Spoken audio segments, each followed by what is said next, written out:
எல்லாமே இந்த பொருட்கள் எல்லாம் அந்த வழித்தடங்களிலே கொண்டு செல்லப்பட்டிருக்கின்றன என்கின்ற செய்தி நமக்கு கொடுக்கப்படுகின்றது.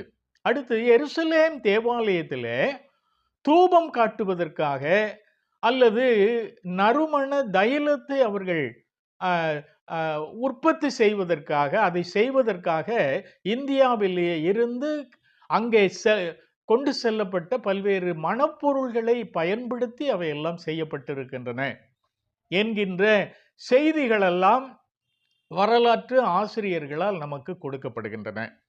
ஆகையினால இந்த தோமையர் எருசலேமிலே இருந்து 4000 மைல்கள் கடந்து இந்தியாவிற்கு வந்து நற்செய்தி பணி ஆற்றி இருக்க முடியுமா என்கின்ற ஒரு சந்தேகத்தை எழுப்புகின்றவர்களுக்கு இந்த கருத்துக்களை எல்லாம், இந்த தரவுகளை எல்லாம் உங்கள் முன்னாலே நான் வைப்பது நல்லது என்பதாக நான் கருதுகிறேன்.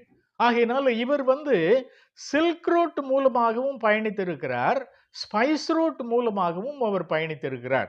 ஏனென்று சொன்னால் இங்கே எருசலேமிலிருந்து பாகிஸ்தான், தற்போது உள்ள பாகிஸ்தானிலே உள்ள தட்சசீலம் என்பதற்கு அவர் கடல் வழியாகவும் தரை வழியாகவும் சென்றிருக்கிறார். அங்கிருந்து அவர் தமிழகத்திற்கு வந்திருக்கிறார். தமிழ்நாடு என்று சொல்லுவது சேரநாடு. சேர நாட்டிலே இருந்து அவர் தரை வழியாக சோழ மண்டலம் என்பதாக சொல்லப்படுகின்ற சென்னை பகுதிகளிலே அவருடைய பணிகள் நடந்திருக்கின்றன. அதற்கப்புறமா கேரளத்திலே மலபார் பகுதியிலே அவர் எழுப்பி இருக்கின்ற 7.5 பள்ளிகள் என்று சொல்லப்படுகின்ற திருச்சபைகள் எல்லாம் அங்கே எழுப்பப்பட்டன. அதனுடைய ஆலயங்கள் இன்றைக்கும் இருக்கின்றன.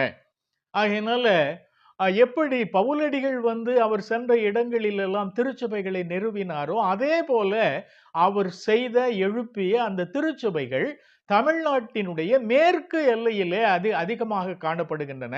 திருவிதாங்கோடு இன்றைக்கு இருக்கிற தமிழ்நாட்டில் அது திருவிதாங்கோட்டில் இருக்கின்ற அந்த ஆலயம் அழகாக இன்றைக்கும் அது கட்டப்பட்ட பிறகு அது இன்றைக்கும் சிறப்பாக பராமரிக்கப்பட்டு வருகிறது என்பது நமக்கு எல்லாம் தெரிந்தது. ஆகையினால் இந்த பதிவினை இதோடு நான் நிறுத்தி கொண்டு இதனுடைய தொடர்ச்சியாக அவர் எப்படி இங்கு இந்த எருசலேமிலிருந்து இந்த தட்சசீலத்திற்கு, இந்தியாவில் உள்ள வடபகுதி, இப்பொழுது பாகிஸ்தான், ஒரு காலத்தில் இந்தியாவினுடைய சுதந்திரம் குடியரசு ஆவதற்கு கிடைப்பதற்கு முன்பாக பாகிஸ்தான் எல்லாமே இந்தியாவினுடைய பகுதியாக அமைந்திருந்த காலகட்டங்கள். ஆகையினால அவருடைய பணி மிகவும் விரிவானது, சிறப்பானது, மிகவும் துன்பம் நிறைந்த, பாடுகள் நிறைந்த